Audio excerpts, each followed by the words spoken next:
नमस्कार, हामी देखापट्टि विशेषमा छौँ। देखापट्टि विशेषमा यहाँलाई स्वागत छ। पछिल्लो समय केपी ओली नेतृत्वको सरकारको एउटा कामको लोकप्रियता आम जनमानसमा बढेको थियो। त्यो हो लिपुलेक, लिम्पियाधुरा, कालापानी क्षेत्र लगायतको नक्सा समेटिएको नेपालको नयाँ नक्सा जारी भयो। त्यो क्षेत्र समेटिएको नक्सा र लामो समयदेखि यो नेपाली भूभाग भएर पनि भारतीय सेना समेत तैनाथ रहेको यो क्षेत्र विवादित क्षेत्रकै रूपमा रहँदै आएको थियो। यद्यपि विभिन्न तथ्यले सन्धि सम्झौताहरूले यो नेपालको नै हो भन्नेमा कुनै दुईमत नभए पनि यसलाई उपभोग गर्ने सवालमा र यसलाई आफ्नो नक्सामा समेट्ने सवालमा सरकारले सकिराखेको थिएन र त्यो क्षेत्र समेटेर नक्सा जारी गर्ने विषयले ओली सरकारको निकै चर्चा पायो। तर त्यो चर्चा संविधान संशोधनको क्रममा थप निरन्तरता पायो, राष्ट्रिय सहमति जुट्यो। सबै दलले बिना कुनै हिचकिचाहट सबैले निशान छापलाई समर्थन गरे र अहिले निशान छापमा चुच्चे नक्सा भनेर हामीले भन्ने गरेका छौँ। यो क्षेत्र समेत समेटिएको नक्सा हामीसँग छ, सरकारी नक्साको रूपमा, कामकाजी नक्साको रूपमा, नेपालको आधिकारिक नक्साको रूपमा। पाठ्य पुस्तकहरूमा पुरानै नक्सा भएको नेपालको बारेमा पढाउन ठिक थिएन। नयाँ नक्सा आइसकेपछि त्यो समेट्नुपर्ने थियो। त्यसकारणले कैयन अरू पनि विषयहरू थिए। नयाँ पाठ्य पुस्तकहरू सार्वजनिक हुनै लाग्दा यो नक्साको विषयमा केही कुराहरू स्पष्ट भएनन्, गलत छ भन्ने कुराले अचानक पाठ्य पुस्तक वितरणमा रोक लगायो र यसले यो ओली सरकारप्रति शङ्का गर्ने थुप्रै ठाउँहरू पनि जन्मायो। हिजो भारतको जुन दबाब थियो, हामीले जुन क्षेत्रलाई नक्सामा समेटेका छौँ, त्यसप्रति कहीँ ओली सरकार अहिले चुकेको त होइन, हिजो त्यसको विरोध गर्न नसकेर भनेर पनि आशंका गरिएको छ, खास गरी पाठ्य पुस्तक वितरणमा रोक लगाइसकेपछि।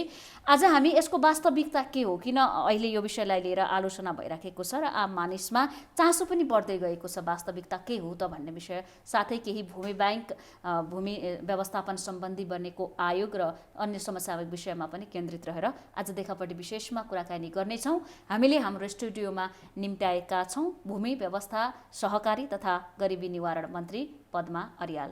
यहाँलाई स्वागत छ मन्त्रीज्यू। सबभन्दा पहिला मैले यहाँलाई के सोध्न चाहेँ भने, जुन लोकप्रियता यो सरकारले कमाएको थियो, चुच्चे नक्सा संविधान संशोधन मार्फत नै पास गरिसकेपछि चारैतर्फ प्रशंसा भयो सरकारको, तर अहिले पाठ्य पुस्तक वितरणमा सरकार फेरि चुक्यो। भित्रभित्र भारतकै लाइनमा सरकार हिँडेको हो कि भनेर जनताले सोच्न थालेका छन्। त्यस्तो देखिएको हो? त्यो सरासर गलत कुरा हो। किन गलत कुरा हो भने, नक्सा जारी हुनु एउटा सन्दर्भ हो, एउटा महत्त्वपूर्ण, यो युगको सर्वाधिक महत्त्वको काम हो भनेर हामीले भनेका छौँ। यत्र धेरै वर्षसम्म थातिरहेको काम, विगतमा पनि त सरकार थिए नि, विगतमा नि सरकार थिए, विगतमा नि मन्त्री थिए, प्रधानमन्त्री थिए, तर भएन। यसपटक सम्माननीय प्रधानमन्त्रीज्यूको जुन राष्ट्रवादी एउटा स्पिड हो, साँच्चै राष्ट्रियताको मामलामा शक्तिशाली हो भन्ने कुरा उहाँले पटक पटकका घटनाक्रमबाट साबित गर्नुभएको छ। यस्तो नेतृत्व आज सरकारमा छ र आफू बहुमतमा छ भने यो बेलामा हामीले गर्न नसकेको काम भोलि अर्काले गर्ला भनेर सोच्ने ठाउँ नै रहँदैन, विश्वास गर्ने वातावरण नै छैन। त्यसैले जुन अलिकति जटिल रूपमा रहेका समस्याहरू छन्, त्यो समस्या समाधान गर्ने भन्ने नै मनसायका साथ सम्माननीय प्रधानमन्त्रीज्यूको नेतृत्वमा हामीले यो काम गऱ्यौँ। अब यसबाट अलिकति डराउन खोजेको भए, खुट्टा कमाउन खोजेको भए, हामीलाई कसैले नक्सा जारी गर भनेर प्रेसर गरे हो र? हामी कसैको दबाबमा परेर, कसैको लहैमा लाएर गरेका कुरा त होइन नि। आफ्नो कर्तव्य हो, यो मुलुकप्रतिको, जनताप्रतिको हाम्रो कर्तव्य हो, यो हाम्रो जिम्मेवारी हो भनेर हामीले आफ्नो कर्तव्य र जिम्मेवारी ठानेर हामीले यो महत्त्वपूर्ण काम गरेका छौँ भनेपछि आज यस्तो महत्त्वपूर्ण काम, कसैले गर्न नसकेको काम यो सरकारले गर्यो, जनताले त्यसको धन्यवाद, स्याबासी, होइन, अब हर्षोल्लास सबै ढङ्गले मनाए। त्यसैले जनताप्रति हार्दिक आभार छ। जनताको साथ सहयोगमा, प्रेरणामा नै हामीले यो गर्न सक्यौँ। अब यसलाई ओझेलमा पार्नको निम्ति, यो उपलब्धिलाई ओझेलमा पार्नको निम्ति अहिले प्रयत्न भएको हो। आज जे विषयहरू उठाइएको छ, जे विषयलाई अतिरञ्जित गरेर प्रचार गरिएको छ, हिजो सरकारको जुन प्रतिष्ठामाथि उठ्यो, यो प्रतिष्ठामाथि उठेको डाहा गरेर नै आज फेरि त्यो हिजोको उपलब्धिलाई ओझेलमा हाल्नको निम्ति, त्यो महत्त्वलाई कम महत्त्व देखाउनको निम्ति एउटा शक्ति क्रियाशील भएर फेरि यो गलत ढङ्गले प्रचार गरिरहेछ। कुन शक्तिले किताब नपठाऊ है भने हो? म त्यहाँ आउँछु, जहाँसम्म किताबको प्रसङ्ग हो, यो कुनै त्यत्रो ठुलो विषय नै होइन। आज जति ठुलो बनाइया छ, जसरी अतिरञ्जित गरिया छ, यो त त्यति ठुलो विषय किन होइन भनेर मैले भन्दैछु भने शिक्षा मन्त्रालय मातहतको पाठ्य सामग्री केन्द्रले यो हाम्रा भावी पुस्तालाई जानकारी गराउने उद्देश्यले स्वाध्याय भनेर उसले पुस्तक प्रकाशन गर्ने तयारी गर्यो। पुस्तक प्रकाशन गर्ने तयारी गर्यो र पुस्तक बाहिर पनि ल्यायो। ल्याइसकेपछि हामीलाई वितरण गरियो। माननीय मन्त्रीज्यूले हामीहरूलाई पनि उपलब्ध गराउनु भयो। उपलब्ध गराइसकेपछि हामीले अध्ययन गऱ्यौँ। अध्ययन गरिसकेपछि हामीले यसलाई अझै राम्रो बनाउनको निम्ति, केही परिष्कृत गर्नको निम्ति हामीले आवश्यक ठान्यौँ र त्यही कुरा सम्माननीय प्रधानमन्त्रीज्यू, जसलाई मुलुकको भूगोल हामीले भोलिका भावी पुस्तालाई सिकाउनु छ अनि सीमाको बारेमा जानकारी गराउनु छ भने अध्ययन गरिसकेपछि यसलाई अझै परिष्कृत गर्नुपर्ने हामीले ठानिसकेपछि यसलाई राम्रो बनाउन कतिपय छुटिया कुरा होलान्, कतिपय समावेश भएका विषय मिलाउन पर्ने होलान्, यसलाई राम्रो बनाउने, परिष्कृत गराउने उद्देश्यले सम्माननीय प्रधानमन्त्रीज्यूले 3 जना मन्त्री बसेर यसलाई अझै परिष्कृत गरेर ल्याउनु न भनेर एकदम राम्रो बनाउने हिसाबले सदाशयतापूर्वक पाठ्य सामग्री जुन हो त्यो सामग्रीलाई राम्रो बनाउने भनेर 3 जना मन्त्रीलाई जिम्मा दिएको कुरा हो। त्यससित नक्सा जोडेर, त्यो 3 मध्ये एउटा तपाईँ हुनुहुन्छ भन्ने हो? हजुर, त्यसमा नक्सा जोडेर अनि लौ नक्सा नै वितरण गर्न रोक लाग्यो। नक्सा वितरण गर्न रोकिन्छ। यो त तपाईँकै पार्टीको तर्फबाट मन्त्री भएकाहरूको आशय र भनाइ पनि देखिएको छ, बाहिरकाले आएर त भन्या त होइनन्। त्यो उहाँहरूले कसरी भन्नु हो? मलाई लाग्छ कुनै मन्त्रीले पनि गलत हिसाबले प्रधानमन्त्रीले रोक्यो भनेर भन्न सक्दैन। किनभने सम्माननीय प्रधानमन्त्रीज्यूले कुनै एजेन्डा पनि होइन त मन्त्री परिषदको बैठक अध्ययन गरिसकेपछि हामीले पनि अध्ययन गरिसकेपछि केही सुझाव राख्यौँ। यसलाई अझै अलिकति परिष्कृत गर्न पर्ने देखियो भनेर सम्माननीय प्रधानमन्त्रीज्यूले पनि यति महत्त्वपूर्ण किताब छ, यसलाई अझै परिष्कृत गरौँ, त्यसैले तपाईँहरू बसेर छिटो मिलाएर ल्याउनुहोस् न, यसलाई परिष्कृत गरेर ल्याउनुहोस् न भन्नुभएको हो। आज त यहाँले निशान छाप लगाउनु भएको रहेनछ। जुन निशान छापमा छ नि चुच्चे नक्सा सहितको नेपालको नयाँ नक्सा, त्यो नै नक्सा हुबहु अबको पाठ्यक्रममा आउँछ कि आउँदैन भन्नेमा अब चिन्ताको विषय भयो कि कहीँ भारतबाट प्रायोजित कुराले जितेको त होइन भनेर नेपालीहरूले त दीपावली मनाएको विषय हो नि त, नेपालीहरू त एउटा उत्सव मनाएको विषय हो नि। अचानक पाठ्यक्रममा भने त हाम्रा भोलिको भविष्य हाँक्नेहरूले पढ्ने पाठ्य पुस्तक रोकिनु भने त शङ्का गर्ने ठाउँ त प्रशस्तै रहन्छ। अब यो भनिदिनुहोस् कि हुबहु निशान छापमा भएको नक्सा नयाँ पाठ्यक्रममा आउँछ कि आउँदैन? मलाई त अचम्मै लाग्छ। किन अचम्मै लाग्छ भने नि त्यो नक्साको प्रसङ्गै होइन। जनताले यही बुझेका छन्, त्यो बुझाउने कोसिस गरियो। मैले भन्दैछु हिजोको जुन उपलब्धि हो त्यो उपलब्धिलाई ओझेलमा पार्नको निम्ति नक्सासित जोडिएको विषय हो। नक्सासित जोडिदिने कोसिस गरेको हो। यो नक्सा प्रकाशित गर्ने कि नगर्ने भन्ने प्रसङ्गै होइन। नक्सा त हाम्रो प्रचलनमा आइसक्यो, यसमा बहसै भएको छैन। बहसै गर्ने मैले प्रश्न गरे निशान छापभन्दा फरक आउँछ कि के हो यो? कसरी फरक आउँछ? जब संविधानमा हालियो अरू कसैले लहर हालिदिएको र यही सरकारले प्रस्ताव गरेर पास गरे होइन। सरकारले सर्वत्र ठाउँमा यत्र तत्र सर्वत्र अहिले अद्यावधिक गरेको नक्सा वितरण गर्यो। अब पुराना नक्साहरू पुरै विस्थापित गर्नको निम्ति निर्देशन जारी गर्यो। त्यो मान्ने होइन है, हाम्रो त आधिकारिक होइन है, त्यो त्रुटिपूर्ण नक्सा हो। अबको नक्सा भनेको आजको अद्यावधिक नक्सा हो भनेर चुचे नक्सा सर्वत्र प्रयोग गर्नको निम्ति सरकारले निर्देशन गर्यो। सरकारले सम्बन्धित निकायमा पुर्याइसक्यो, सबै ठाउँमा टाँसिसक्यो। अब हाम्रा पाठ्य सामग्री यावत ठाउँहरूमा टाँस्ने भनेको छ। अन्तर्राष्ट्रिय कूटनीतिक नियोगहरूमा पठाउनको निम्ति अङ्ग्रेजी प्रति पनि सरकारले बनाएर परराष्ट्र मार्फत पठाउने तयारी गरिरहेकै छ। भनेपछि यो नक्सासितको प्रसङ्गै होइन क्या। पढाउने के भन्दा त्यहाँको हिस्ट्रीको कुरा हो। त्यहाँको हिस्ट्री जुन ढङ्गले लिपिबद्ध गरियो त्यसलाई अझै राम्रो बनाउन सकिने देखियो। त्यहाँ भएका केही तथ्याङ्कहरूलाई आधिकारिक खालका तथ्याङ्कहरू हालेर लैजाऊँ, परिष्कृत गरौँ, पुष्ट बनाऊँ भन्ने मनसाएको कुरा हो। त्यो किताबमा नक्सा हाल्ने कि नहाल्ने भन्ने कुरा हो र नक्सा त जताततै गइसक्यो। अब कुनै दुनियाँको तागतले यो नक्सा छेकेर छेक्दैन। यो नक्सा गइसक्यो। नेपालको सार्वभौम सत्ता सम्पन्न संसदबाट पास गरेर संविधानमा लेखेर अनुसूची परिवर्तन गरेर हामीले प्रचलनमा ल्याइसक्यो। त्यसैले मैले भन्छु नेपालको त छोडिदिनुहोस्, कुनै दुनियाँको तागतले अब हामीले चाहिँ जारी गरेको नक्सा छेक्न सक्दैन। त्यसैले आज त्यो नक्सा त्यहाँ नहाल भन्ने कहीँ भनेकै होइन। नक्सा त जति सक्दो व्यापक आम जनमानसमा यो बुझाइ पर्यो कि अहिले यो बुझाइ पर्यो? बुझाइ परेको होइन, त्यो कुरो लैजानको निम्ति एउटा तत्त्व सक्रिय भएर पठायो। कुन तत्त्व हो त्यो भनिदिनुहोस् न। त्यस्तो खराब तत्त्व लुकाउनु पर्ने के जरुरी? जबकि पाठ्य पुस्तकमा नक्साको कुरा हुँदै होइन भन्ने बुझी अनि किताबमा राखे नक्सा हुने नत्र नहुने हुन्छ। गिरिराजमणि पोखरेलले यस्तो गर्नुभयो भने होइन, मन्त्रीको पनि मैले फरक कुरा देखेको छैन। मन्त्रीको हल्ला दिएर भनेको भनाइमा पनि मैले हेरेको थिएँ। केही मिलाउनको निम्ति हामी तीनजनालाई जिम्मा दिनुभएको छ, हामी पछि ल्याउँछौँ भन्नुभएको छ उहाँले पनि। पाठ्य पुस्तक छपाईमा त्यसको एउटा बाहिर आउँदासम्म, पुस्तकै तयार भएर बाहिर आउँदासम्म राज्यको ठुलो खर्च पनि हुन्छ। कुनै एकाध पुस्तक पनि होइन, देशभर जाने पुस्तकहरू हो। यस्ता त्रुटिहरू किन हुन्छन्? सानो सानो कुरामा किन तपाईँहरू चुक्नुहुन्छ? जनताबाट आलोचित भइरहनुहुन्छ। यो एकदम छिट्टै आउँछ। मैले फेरि दोहोऱ्याउँछु, सम्माननीय प्रधानमन्त्रीज्यू जसले यत्रो ऐतिहासिक कामको, युगीन महत्त्वको कामको, सर्वाधिक महत्त्वको कामको नेतृत्व गर्नुभयो र उहाँको नेतृत्वमा यो आयो। यो आइसकेपछि उहाँको व्यक्तित्व, उहाँको नेतृत्व क्षमता है, अनि उहाँको कार्यकुशलता, यी सबै चिजहरू देखिए। राष्ट्रप्रतिको भाव, राष्ट्रिय भाव के हो भन्ने कुरा पनि फेरि उहाँले एक ढङ्गले प्रकट गर्न सक्नुभयो।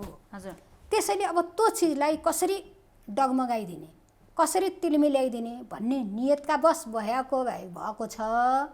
नत्र तपाईँ परिकल्पना गर्न सक्नुहुन्छ मन्जुजी, जसले यो चिज ल्याउनुपर्छ भन्ने कुराको नेतृत्व गरेर ल्यायो अनि आज त्यही मान्छेले यो चिज किन ल्याइस् भनेर अर्कालाई भन्छ। त्यसैले यो किताबमा नक्सा त जोडिएको कुरै होइन क्या, नक्सासित सम्बन्धित कुरै होइन। यो बाहिर अनावश्यक रूपमा प्रधानमन्त्रीलाई लाञ्छना लगाउनको निम्ति, प्रधानमन्त्रीलाई दोष देखाउनको निम्ति गरिएका प्रयत्न मात्रै हुन्।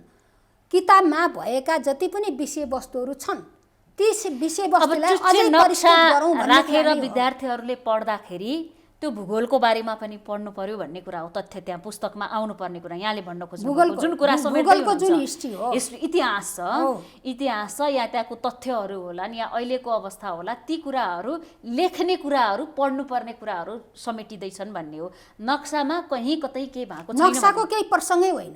लेख्ने र पढ्ने कुरामा तपाईँहरू थप सुधार गर्दै हुनुहुन्छ। त्यहाँ हिस्ट्रीमा अझै केही परिष्कृत गरौँ भन्ने प्रसङ्ग हुन् के।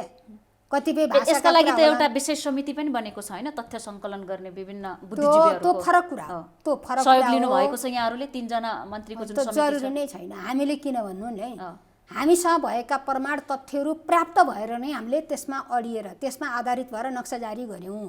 अब उहाँहरूले विभिन्न ठाउँमा छरिएकालाई एकीकृत गर्ने काम होला। अब एउटा जति प्रशंसा पायो त्यति एउटा आलोचना भन्दा पनि यसलाई अलिकति हास्यास्पद विषयको रूपमा पनि कतिपयले मजाकै रूपमा के लिइराखेका छन् भने नक्सा लाउने, सांसदहरूले लाउने, मन्त्रीज्यूहरूले लाउने, प्रधानमन्त्रीज्यूले लगाउने, तर त्यो भूमि चाहिँ हामीले कहिले उपयोग गर्छौँ? यो सस्तो लोकप्रियताका लागि एउटा नक्सा जारी गरेर हुन्छ त भनेर नेकपाकै नेताले पनि भन्न थालेका छन्। अब तपाईँहरूलाई चुनौती छ, जसरी नक्सा निकालेर दीपावली गर्नुभयो, महादीपावली गर्नलाई त भूमि ल्याउनु पर्यो, भारतीय सेनाहरू फिर्ता पठाउनु पर्यो, एउटा चुनौतीपूर्ण छ।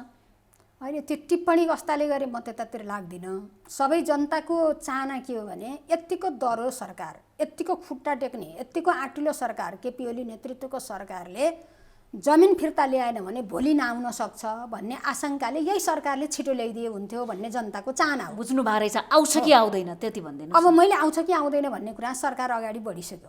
हाम्रो तर्फबाट कुनै कमी छैन। हामीले हिजो नक्सा जारी गर्नु पूर्व पनि यो विषयमा छलफल गर्नको निम्ति, वार्तामा बस्नको निम्ति, द्विपक्षीय संवाद गर्नको निम्ति नेपालको तर्फबाट आह्वान गऱ्यौँ। वार्तामा बसेर यो समस्याको समाधान गरौँ भनेर। आज नक्सा जारी भइसकेपछि पनि छिटोभन्दा छिटो बसौँ। यस्ता समस्याले हाम्रो दुई देशको सम्बन्धलाई सुदृढ होइन, सुदृढ बनाउनको निम्ति सहयोग पुर्याउँदैन। हामी मित्रताको सुदृढीकरण चाहन्छौँ, मित्रतालाई अझै प्रगाढ बनाउन चाहन्छौँ।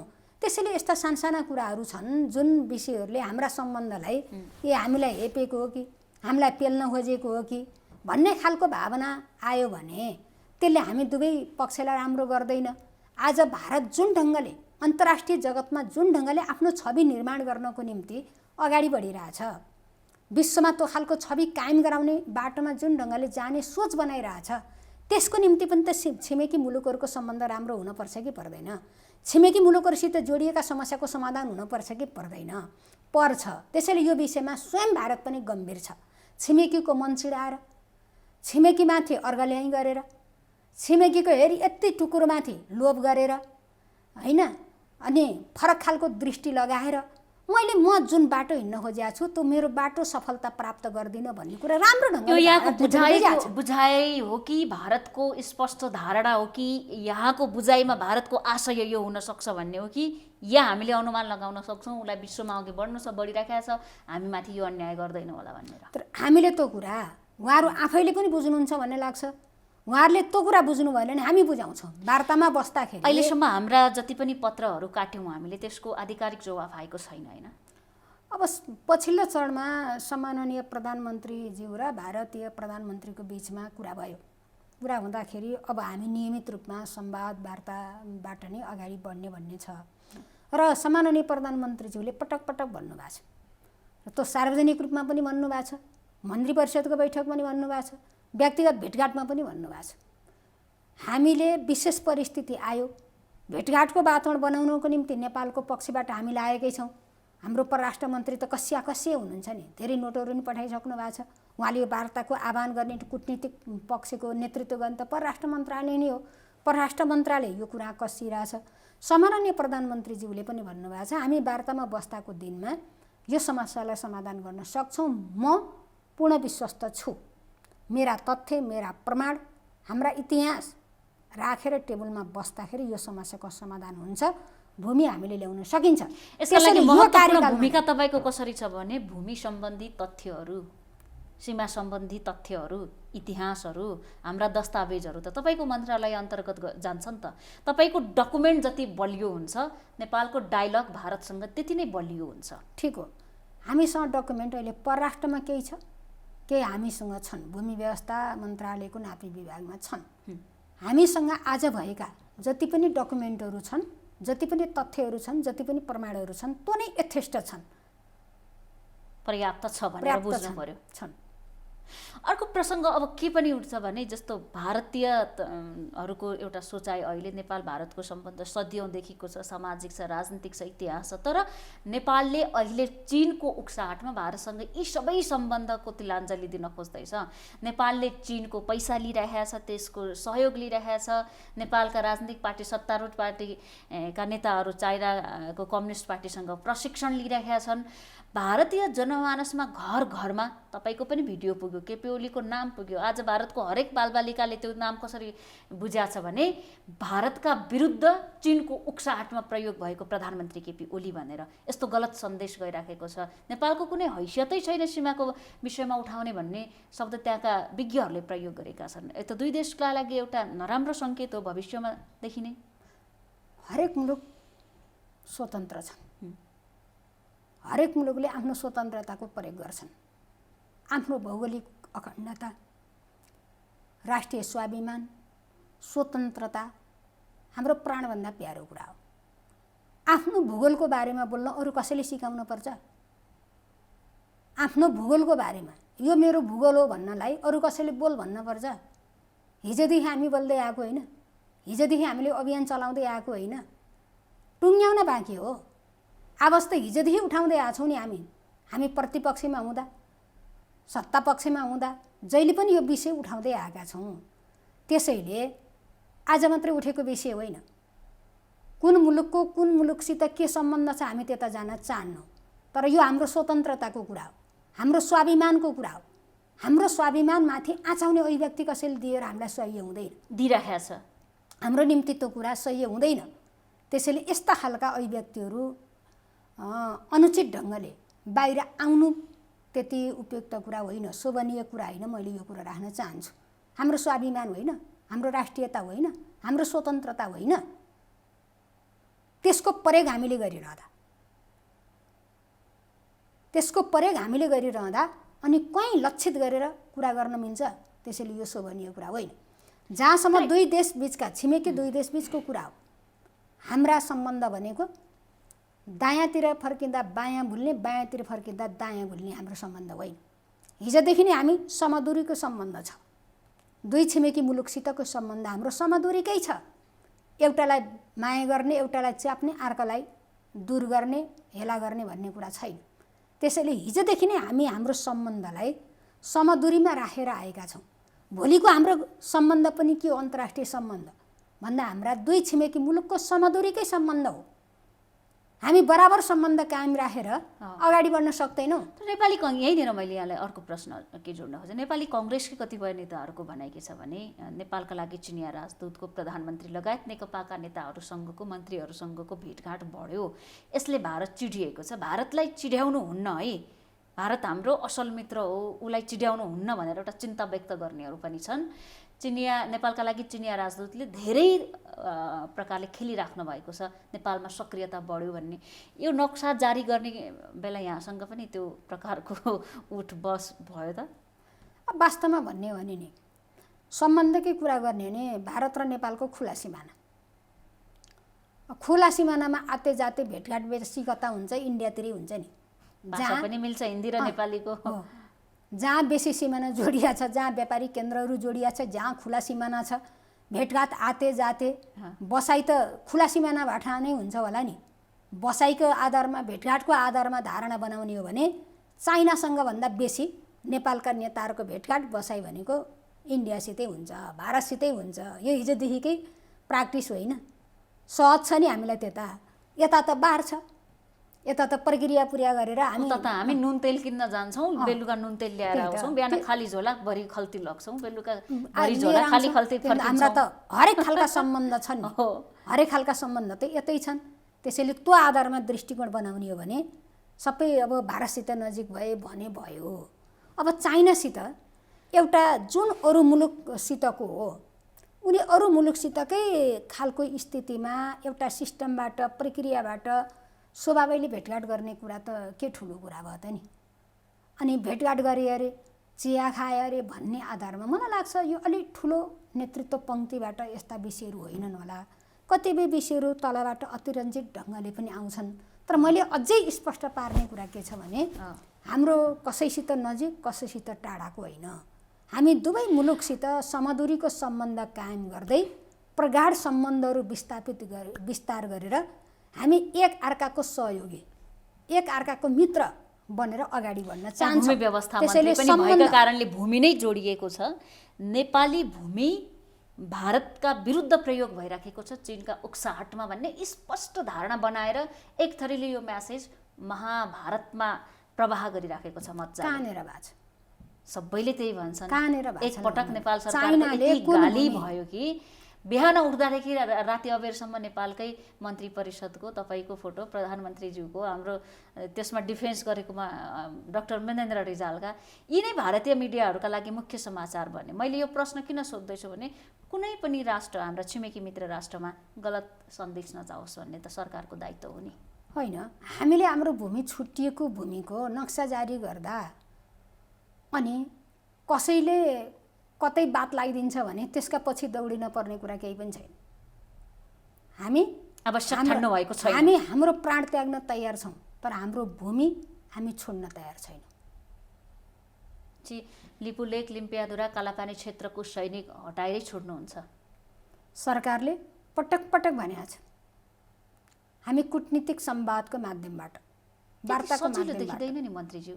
होइन, आशंका नगरौँ त्यो विषयमा। साउथ एसियामा भारतको अरू राष्ट्रसँगको व्यवहार हेर्ने हो, उसको अलिकति रवैया शैली हेर्ने हो भने हुन त हाम्रै भूमि हो, उसैको सेना बस्या छ अहिले पनि, त्यहाँबाट हटाउन कति गाह्रो छ। उसले यतिकै छोड्ला र?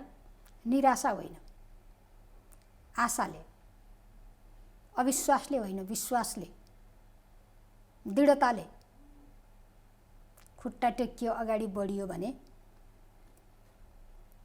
कहीँ न कहीँ कुनै न कुनै दिन केही न केही हुन्छ। हुँदैन के रे भनेर आजदेखि खुट्टा सबैले फाल्दिने नि कसले गर्छ काम? यो सरकारले खुट्टा फाल्दैन, अन्तिमसम्म सरकार लड्छ। यो बीचमा तपाईहरुलाई प्रेसर आयो कि आएन? धेरै चर्चा नगरौँ। कतिपय विषयहरू बाहिर बोल्ने हुन्छ, कतिपय विषयहरू बाहिर नबोल्ने हुन्छ। हामीले जतिखेर नक्साको तयारी गरेका थियौँ धेरै सेक्रेट ढङ्गले गरेका थियौँ।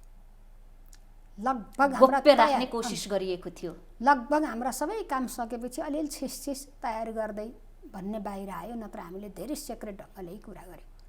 अलिअलि बाहिर आउन थालेपछि चासो जिज्ञासाका साथ मसँग भेटघाट गर्ने, छलफल गर्ने कोसिसहरू भए, तर मैले आशय बुझेपछि त्यो अवसर दिइनँ। राजदूतहरू भेट्न खोजे? नभनौँ, कहीँ इङ्कित गरेर केही कुरा नगरौँ, तर केही कोसिसहरू भए। तर आम जनताले यो जान्न जरुरी छ सरकारलाई समर्थन लिनु छ भने यसका लागि बाहिरी तत्त्वहरू लागेका छन् कि छैनन्, मुलुकभित्रकै सपोर्ट सरकारलाई छ कि छैन भन्ने कुरामा चुनौती के छ त? सरकारलाई नक्सा कसरी जारी गर्यो? होइन, देखियो नि त नक्सामा त सरकारले दृढता, सरकारको के हो भन्दा सरकारको दृढता त नक्साले प्रकट गरिदियो नि त। नक्साले व्यक्त गरेन र गर्यो। नक्सा जारी गर्ने दिनसम्म विगतमा के भयो छोडिदिउँ। यो इस्युमा, यो मामलामा राष्ट्र एकताबद्ध भयो। हामी सबै शक्तिहरू एक ठाउँमा उभियौँ, हामी सबैको साझा सङ्कल्प बन्यो। त्यसैले देशभित्रबाट असहयोग भयो भन्ने कुरा चाहिँ नभनौँ, किनभने संसदमा प्रतिनिधित्व गर्ने सबै राजनीतिक पार्टीहरूले करतल ध्वनिका साथ, एकमतका साथ पास गरेका विषय हो नि। ऐतिहासिक क्षण देखिएको थियो त्यहाँको भाषा शैली हेर्नु। त्यसैले हामी यो मामलामा सबै मुलुक एकताबद्ध छ। हामीलाई फुटाएर, हामीलाई नमिलेको देखाएर कसैले आफ्नो स्वार्थ सिद्धिको निम्ति प्रयत्न गर्ला, तर राष्ट्रियताको मामला हामी सबै एकै ठाउँमा छौँ भन्ने कुरा त सिद्ध भयो त, व्यवहारबाट प्रमाणित भयो त, देखाइसकियो त। त्यसैले अब थप धेरै आशंका नगरौँ। कोही शक्ति यो विषयलाई टुङ्गो लगाउने बेलासम्म कोही शक्ति चिप्लिएछ भने जनताले त्यतिखेर चिनिहाल्छ। आज किन आशंका गर्नु पर्यो? तर आजका दिनसम्म त हामी एकै ठाउँमा छौँ नि, एउटै स्पिड छ नि, एउटै मत छ नि। प्रत्यक्ष असहयोग कसैको पनि रहेन, यो देखिएको कुरा पनि हो। अब अहिले नयाँ चर्चाको विषय छ हाम्रो हुम्ला जिल्ला होला। चीनको तर्फबाट पनि केही घरहरू बनेका छन्, यद्यपि त्यो विषयमा सरकारले पनि आफ्नो धारणा राखेको छ, चिनिया क्षेत्रबाट सीमा मिचिएको छैन है भन्ने कुरा।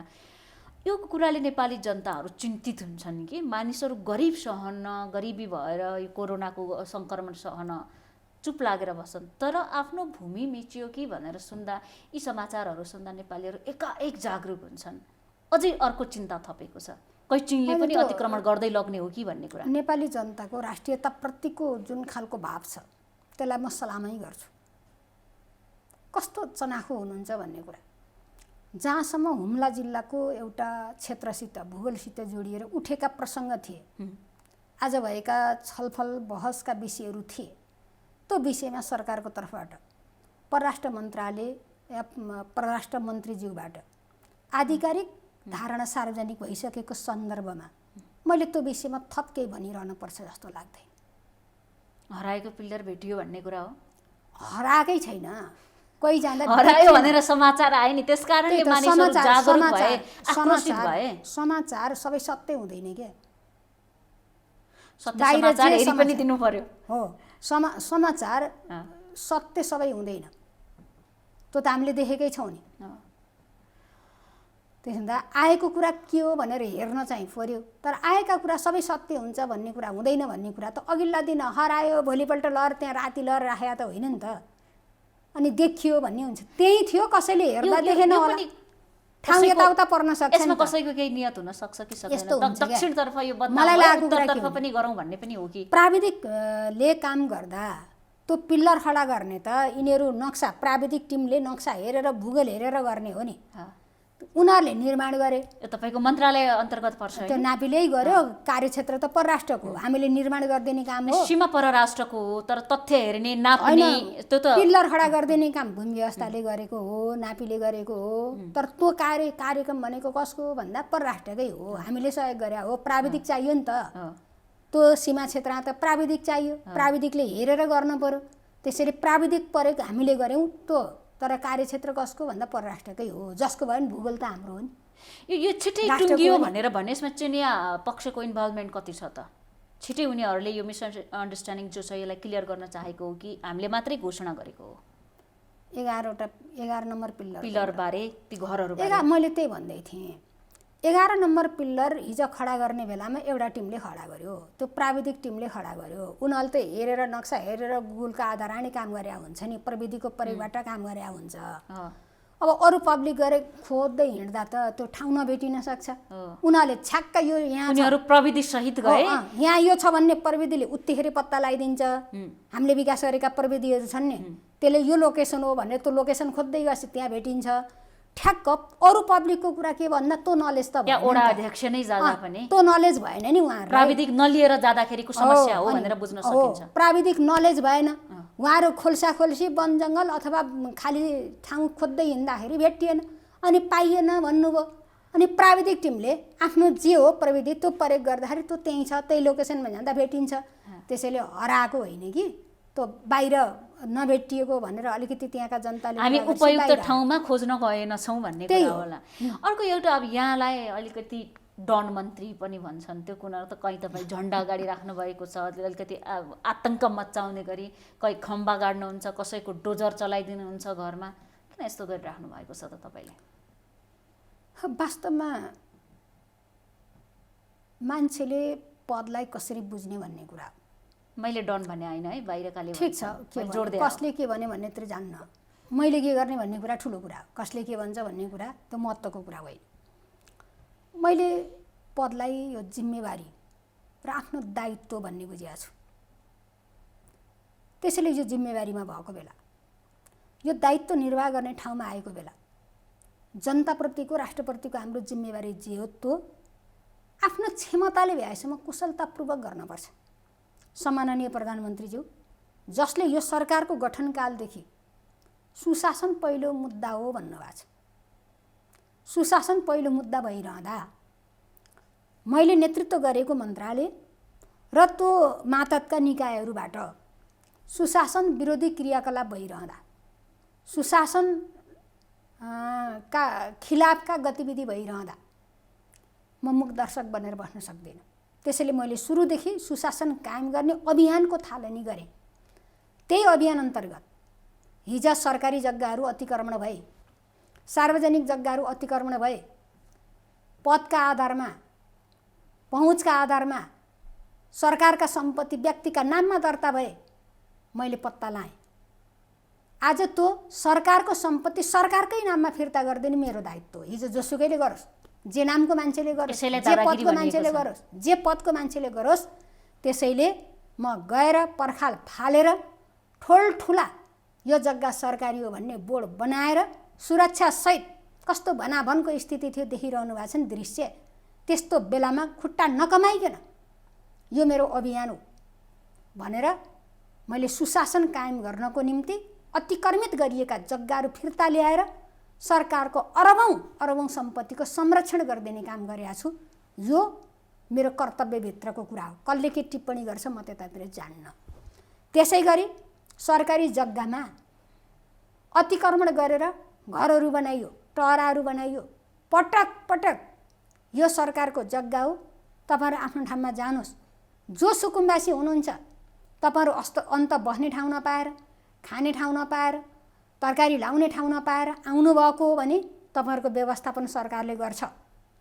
यदि अन्त जग्गा जमिन छ, सम्पत्ति छ, सम्पत्ति मात्रै न अथाह सम्पत्ति छ भने त्यस्ता मान्छेहरू सरकारको सम्पत्तिमा कड्के नजर लाउने होइन, लुटिहालम, बसिहालम, हडपिहालम भन्ने मानसिकताबाट तपाईँहरू मुक्त हुनुहोस्।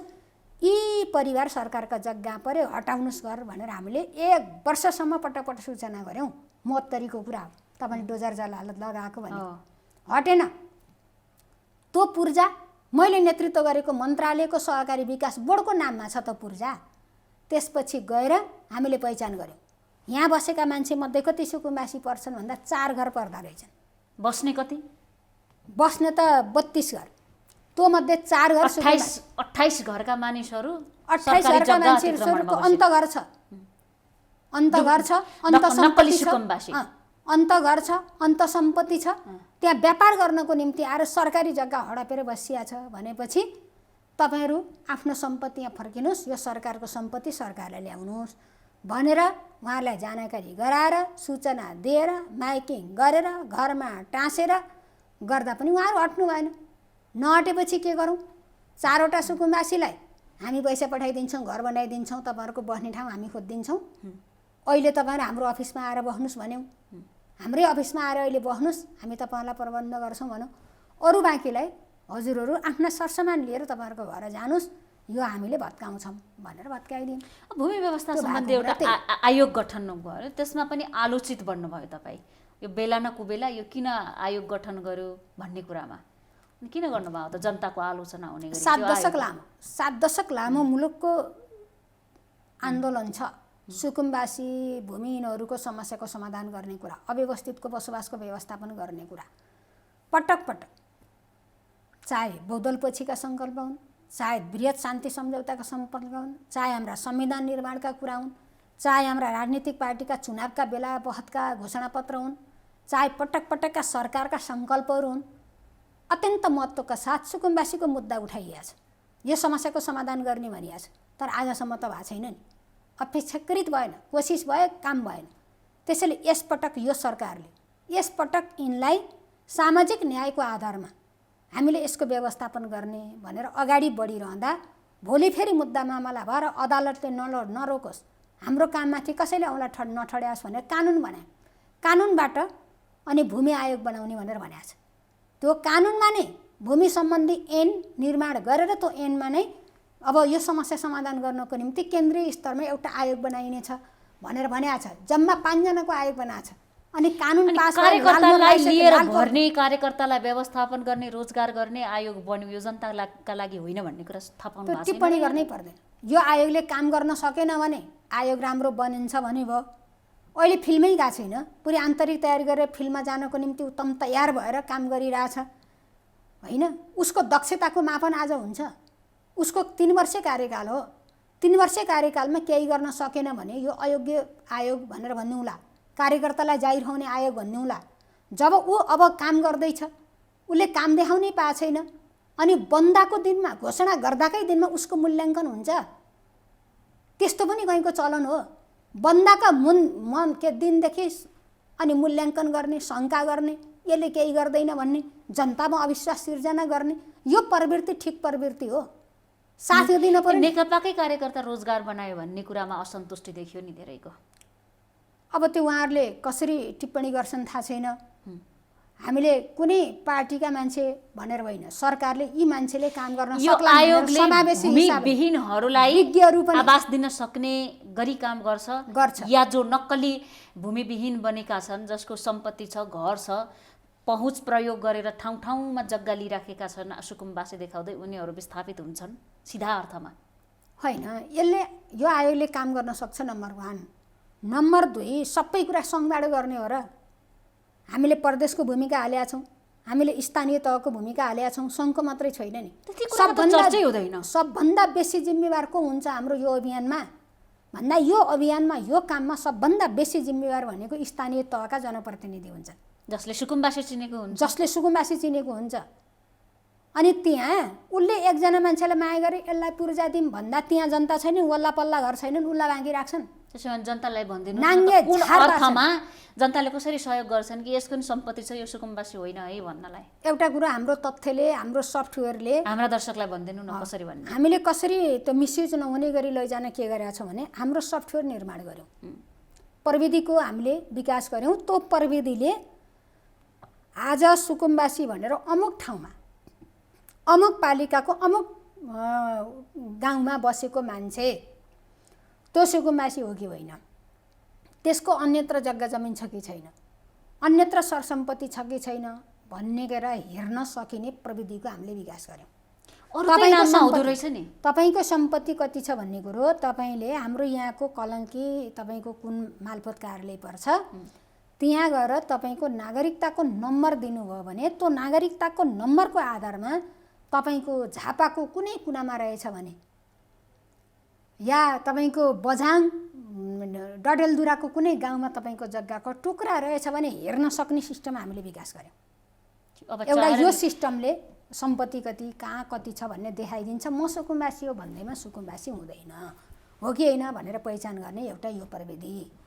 अर्को प्रविधि हामीले जहाँ बसोबास गरेका छ त्यो बसोबास गरेको छरछिमेकमा त मान्छे छन् नि, कहिलेदेखि आयो, कहिलेदेखि बस्यो, यसको पाहाड घर कहाँ हो, यसको हैसियत के हो, त्यहाँका मान्छेले बुझेको छैन, अवस्था के हो बुझेको छ नि त। अनि हामीले कति बसोबास गरेको भन्ने पनि बनाइसकेका छ। यस्तो स्थितिमा अनि त्यहाँका मान्छे पनि एक खालका यसलाई हो कि होइन भनेर पहिचान गर्दिनको निम्ति हाम्रा ती स्थानीय तहलाई लगाइरहेछौँ। स्थानीय तहले आफ्ना कार्यकर्ता खोजेर कहीँ काङ्ग्रेसले जित्या होला, कहीँ कम्युनिस्ट पार्टीको मान्छेले जित्या होला, कहीँ मधेसका पार्टीको मान्छेले जित्या होला है। ती मान्छेले आफ्ना कार्यकर्तालाई छानेर पूर्जा दिन्छु भन्दा अरू मान्छे हेरेर बस्छन्। यस्तो यदि त्यसो छ भने पनि विरोध गरिदिनुस् भन्दा गर्छ। जनताले एकदम दुधको दुध पानीको पानी, तपाईँलाई अर्को साँचोको त्यो बनाउनको निम्ति तपाईँलाई एउटा अर्को पनि आरोप के लाग्यो भने यस्तो लकडाउन छ, जनतालाई के खाउँ के लाउँ भएको छ, भोकमरीमा छन्, अनि यो जग्गा दलालहरूको पछि लागेर तपाईँले किता काट बन्द भएको अवस्थामा खोलिदिनु भयो भन्ने कुरा छ, त्यस्तो हो? मैले जग्गा दलालहरू भनेर कसलाई भनिया छ? हरेक मान्छेको स्वाभिमान हुन्छ। म त्यति धेरै कसैको पेसाप्रति अपमानित गरेर बोल्न चाहन्न। अङ्ग्रेजीमा ब्रोकर भन्दाखेरि सम्मानितै हुन्छ, त्यसको नेपाली डिक्सनरीमा त्यही छ कि शब्द। मेरो आशय उहाँको पेसाप्रति दलाली भन्ने तपाईँले पनि अरूको भावना नै राख्दै हो। तपाईँमाथि यस्ता शब्द प्रयोग भएर आरोप लाग्यो। मैले मान्छेले के पेसा गर्छ पेसासित जोडिएर टिप्पणी गर्दिन। जग्गा व्यवसाय नै टिप्पणी गर्ने साथीहरूले दलाल भनेर जसलाई भनिरहनु भएको छ उहाँहरूको त हिजै काम भइरहेको थियो।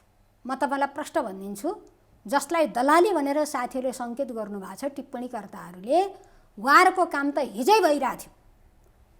काठमाडौँ प्राधिकरण अन्तर्गतका 11 कम्पनी संस्था व्यक्तिका नामका विभिन्न कम्पनीका नाममा काम भएकै थियो, किनबेच भइराखेको थियो, किताकाट भइराखेको थियो। अर्को प्राविधिक समिति स्थानीय तहमा थियो, कतिपयले आँटेनन्। आँटेका स्थानीय तहहरूले प्राविधिक समितिको नाममा काम गरेकै थिए। अर्को मिलापत्रबाट गर्न पाउने भन्ने थियो, मिलापत्रको नाममा नै भएकै थियो।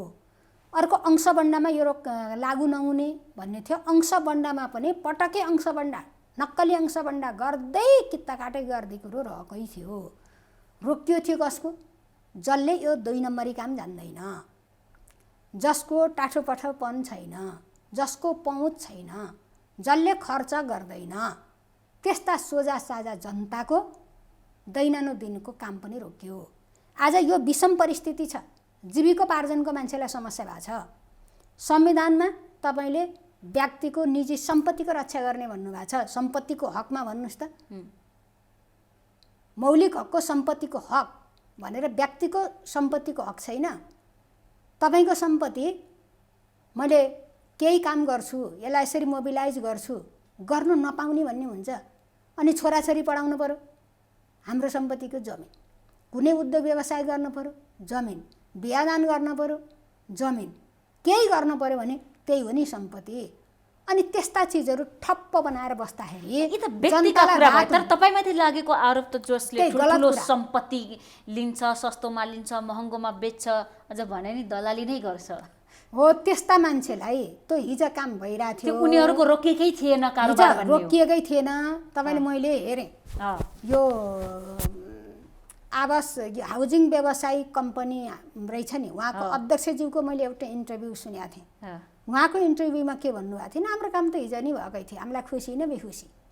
उहाँले भनेको थियो सरकारको निर्णयले नसुन्दो रहेछ। त्यसो भए उहाँले यो निर्णयले न हामीलाई खुसी छ न दुखी छ, हाम्रो काम त राज्य कमजोर रहेछ भन्ने अर्को कुरा देखाउँछ। उहाँले के भन्नुभएको थियो त्यही, यसले बरु सर्वसाधारणलाई फाइदा भएको छ भन्नुभएको थियो। हामीलाई केही फरक परेको छैन, हाम्रो काम भएकै थिए, हाम्रो केही छैन। तर सर्वसाधारणको हिजो रोकिएको थियो, त्यसलाई फाइदा भएको छ, जनतालाई फाइदा भएको कुरा खुसी मनाम भनेर भन्नुभएको थियो। अब मैले यसमा अलिकति कुरा भन्नै पर्छ प्रसङ्ग उठेपछि। हिजो लिमिट मान्छेहरूले फाइदा लिने गरी निर्णय गरियो, त्यसलाई व्यवस्थित गर्नमा आइसकेपछि प्राविधिक समिति बनाए, त्यसले पनि एकरूपता कायम गरेर जान सकेन।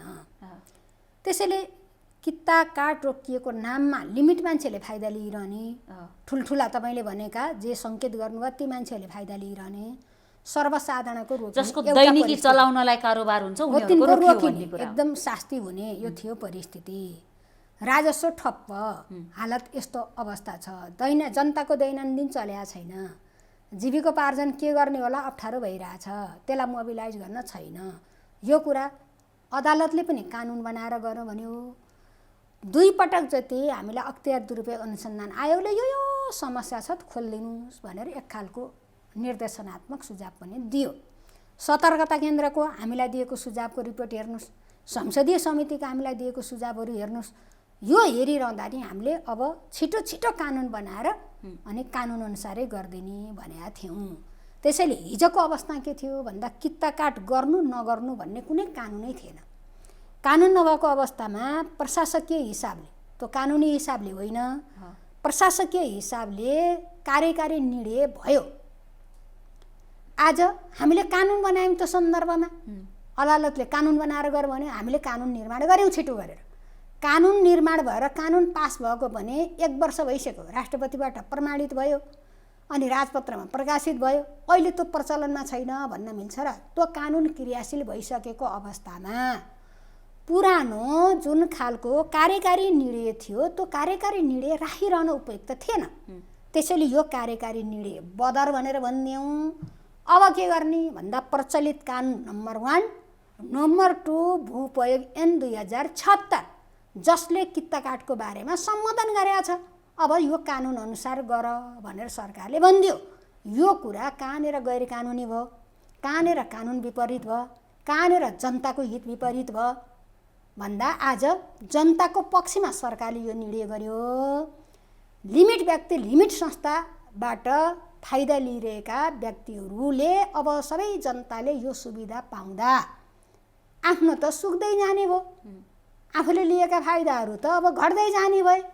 त्यसपछि त्यही नेराघेरा बाटाको चिच्याट हो यो।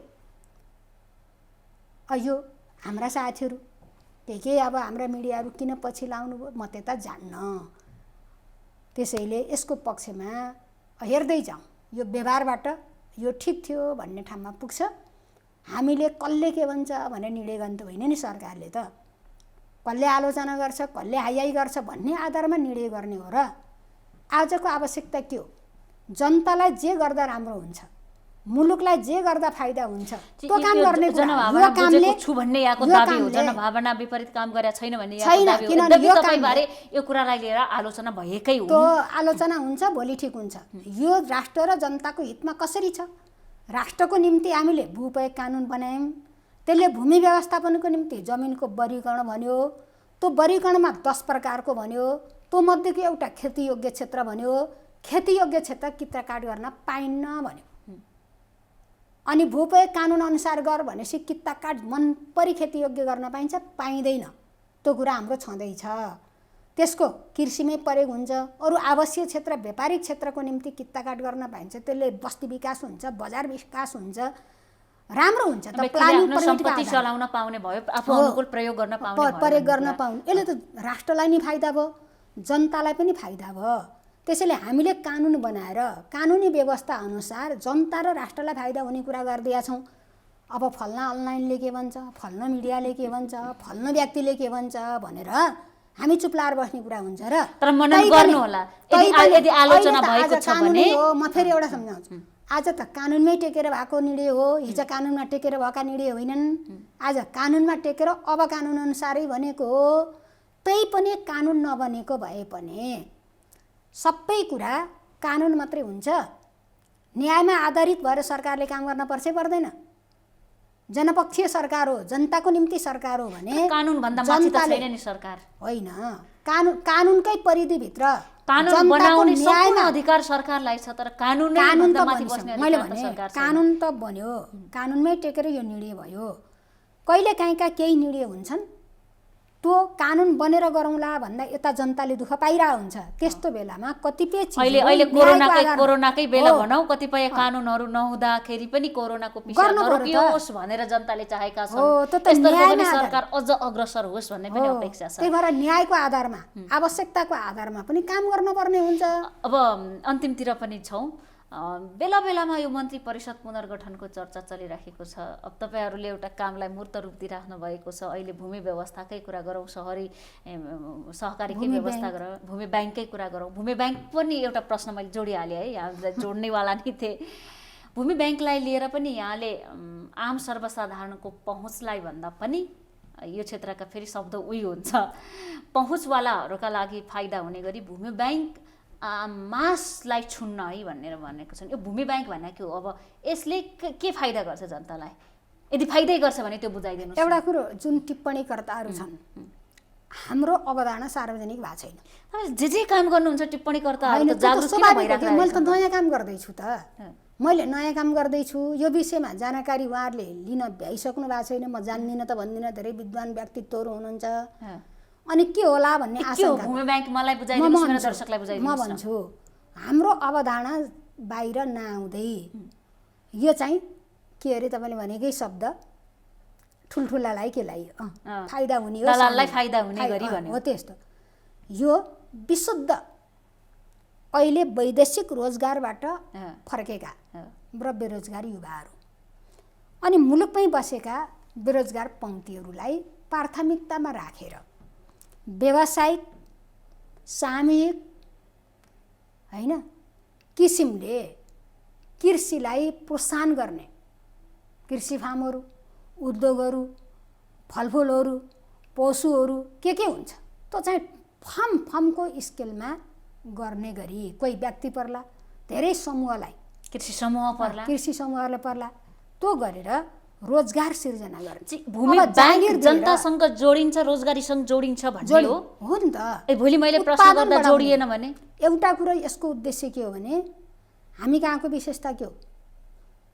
जग्गा हुनेसित शरम छैन, शरम गर्नेसित जग्गा छैन। त्यसैले यसको सन्तुलन के हो? त्यो सन्तुलन मिलाउने काम भूमि ब्याङ्कले गर्ने हो।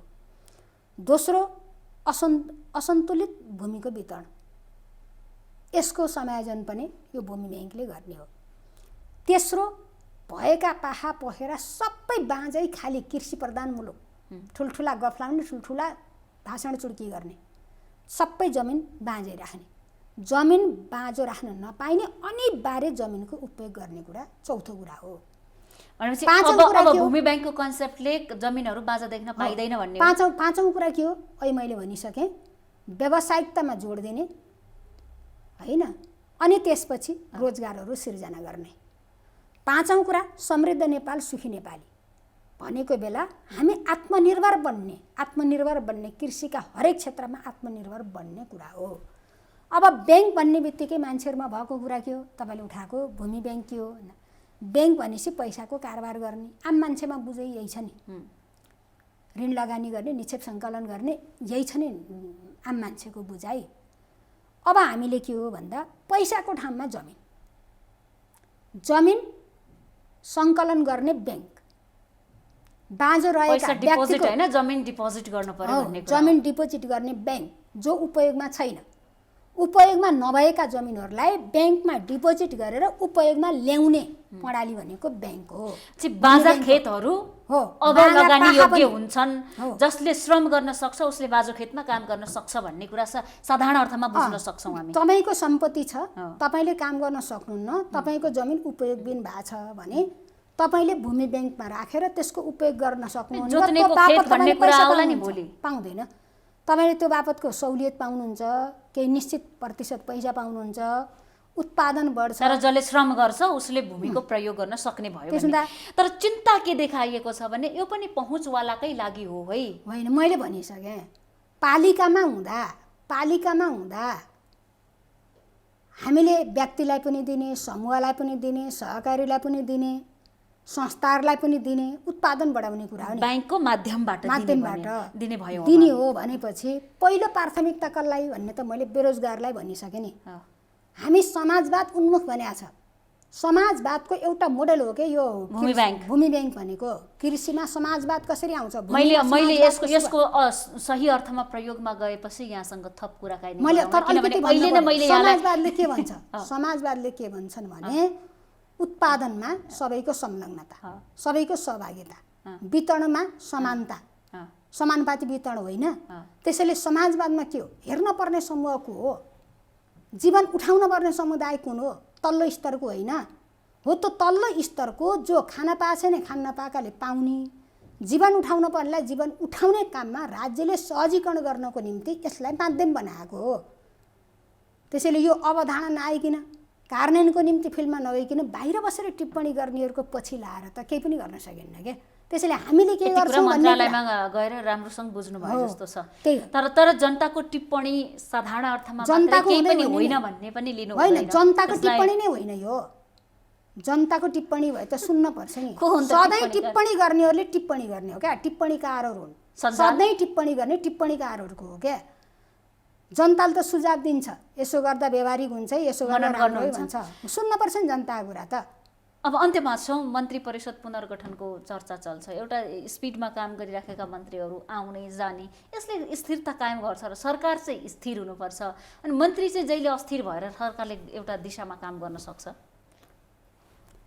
अब यो विषयमा म धेरै प्रवेश गर्न चाहन्न। सरकारलाई प्रभावकारी टाउको स्थिर हुने, अरू अङ्ग अस्थिर भइराख्ने भन्ने त पुरै शरीर स्थिरै हो भन्नु एउटा कुरो अहिले चर्चा छ। चर्चाको आधारमा बसेर कुनै टिप्पणी गर्न म आवश्यक ठान्दिनँ। किन ठान्दिनँ भने मन्त्री परिषदको पुनर्गठनका कुरा सम्माननीय प्रधानमन्त्रीको स्वविवेकीय कुरा हो। यही मन्त्री परिषदलाई प्रभावकारी बनाउनको निम्ति उहाँले जे उपयुक्त ठान्नुहुन्छ त्यही हुन्छ। यो अधिकार उहाँलाई दिनपर्छ। सम्भवतः अस्ति नेपाल कम्युनिस्ट पार्टी नेकपाको सचिवालयको बैठकले पनि यसका सन्दर्भमा उपयुक्त जे हुन्छ त्यो प्रधानमन्त्रीले नै अब गर्नु निर्णय लिनुहुनेछ भनेर भनेको छ। त्यसैले यो विषयमा बाहिरबाट टिप्पणी हुन पर्दैन। अब आज मिडियामा त आज एउटालाई फाल्छ, एउटालाई मन्त्री बनाउँछ, भोलि अर्कालाई फाल्छ, अर्कालाई मन्त्री बनाउँछ। त्यो कतिको आधिकारिकता छ, त्यो कतिको आधिकारिकता छ भन्ने कुरामा यो त्यसै अनुमान गर्न सकिने कुरा छ। त्यसैले जहाँ मन्त्रीहरूको कुरा हो, बसन्जली राम्रो गर्ने हो। जति दिन बसिन्छ, जति समय बसिन्छ, बसन्जरी यो जिम्मेवारीलाई कुशलतापूर्वक पुरा गर्ने, जनता र राष्ट्रको पक्षमा हित हुने काम गर्ने, अहित हुने काम के नगर्ने। अरूले के मैले बस्नै पर्छ भन्ने मान्यता राख्नु भएको छैन यहाँले व्यक्तिगत रूपमा। ठिक छ, आवश्यकता हुँदा बस्दा कुशलतापूर्वक काम गर्ने, आवश्यकता नहुँदा अरू साथी आउनुहुन्छ, अरूले काम गर्नुहुन्छ, हामीले भाइ काम गर्दैन भन्ने पनि त छैन नि त, होइन? त्यसैले काम गर्नुहुन्छ। यो विशुद्ध सम्माननीय प्रधानमन्त्रीज्यूको हातको कुरा हो। त्यसैले यो विषयमा मैले धेरै बहस गर्नुपर्ने, प्रवेश गर्नुपर्ने म ठान्दिनँ। समयका लागि धेरै धेरै धन्यवाद। हस्, धन्यवाद। हामी देखापट्टि विशेषमा थियौँ, कुराकानी गरिरहेका थियौँ भूमि व्यवस्था सहकारी तथा गरिबी निवारण मन्त्री पद्मा अर्यालसँग। उहाँसँग पछिल्लो समय सरकारले ल्याएको नयाँ पाठ्य पुस्तक जुन बिक्री वितरणमा रोक लगाएको छ, यो बिक्री वितरणमा रोक लगाएसँगै सरकारले जारी गरेको नयाँ नक्सालाई नै लिएर आशंका गरिएको थियो र त्यो आशंकाको विषय के हो, कसरी नयाँ पाठ्य पुस्तक आउँदैछ, त्यसमा के समेटिँदैछ, नयाँ नक्सा र नक्सामा समेटिएको क्षेत्रबारे, त्यसको इतिहासबारे, भूगोलबारे भन्ने विषयमा कुराकानी गऱ्यौँ। साथै भूमि ब्याङ्क लगायत जुन अहिले भूमि व्यवस्था मन्त्रालय अन्तर्गत रहेको एउटा आयोग बनेको छ सुकुम्बासीहरूको व्यवस्थापनका लागि, त्यसप्रति कैयन टिप्पणीहरू भएका छन्, आलोचनाहरू भएका छन्। यी लगायतका समसामयिक विषयमा केन्द्रित रहेर देखापट्टि विशेषमा आज कुराकानी गऱ्यौँ। देखापट्टि विशेषबाट आज हामी सबै बिदा चाहन्छौँ। भोलि नयाँ पात्रका साथ उपस्थित हुनेछौँ।